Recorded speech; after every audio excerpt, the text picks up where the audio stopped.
हज़रत अल्लामा इब्न जौज़ी रहमतुल्लाह अलैह ने एक बड़ी प्यारी बात फरमाई है। उन्होंने लिखा है अपनी सैदुल खातिर में कि इंसान अगर चाहता है कि कुरान और सुन्नत और दीन के नूर से उसकी ज़िंदगी मुनव्वर हो जाए, तो ये सिर्फ़ किताबों के पढ़ने से हासिल नहीं होगा, बल्कि उसको उन लोगों की सोहबतों में जाना होगा कि जिनकी ज़िंदगियाँ किताब और सुन्नत के नूर से मुनव्वर हैं।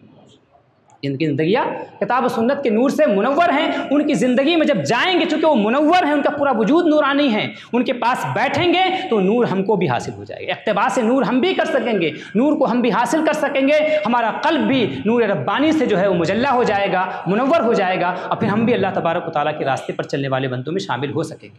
तो हमारी ये ज़िम्मेदारी है कि हम हर वक्त इस बात की कोशिश करते रहें कि अल्लाह तबारक व तआला हमें अपना मुक़र्रब बंदा बना ले। और मोहब्बत कैसे बढ़ती है, अल्लाह का खौफ कैसे हासिल होता है, खशियत कैसे हासिल होती है, इन चीज़ों को तलाश करने की कोशिश करें। और इन चीज़ों को यकजा अगर ढूंढना है, सारी नेमतों को यकजा अगर पाना है, तो वो अल्लाह के नेक बंदों की सोहबत इख्तियार कीजिए, उनकी बारगाहों में आइए, उनकी सोहबतों में बैठिए। उनकी सोहबतों में बैठेंगे तो हमारा क़ल्ब जो है वो उनकी सोहबतों में बैठने के बाद मुनव्वर व मुजल्ला हो जाएगा। क्योंकि ये वो लोग हैं, इनकी खानकाहें, ये जहाँ रहते हैं, ये चूँकि ये जगहें ज़िक्र से मुनव्वर हैं, हर वक्त ज़िक्र हो रहा है, हर वक्त ज़िक्र हो रहा है। यहाँ जब आएंगे तो आपको भी ज़िक्र के अलावा कुछ हासिल नहीं होगा।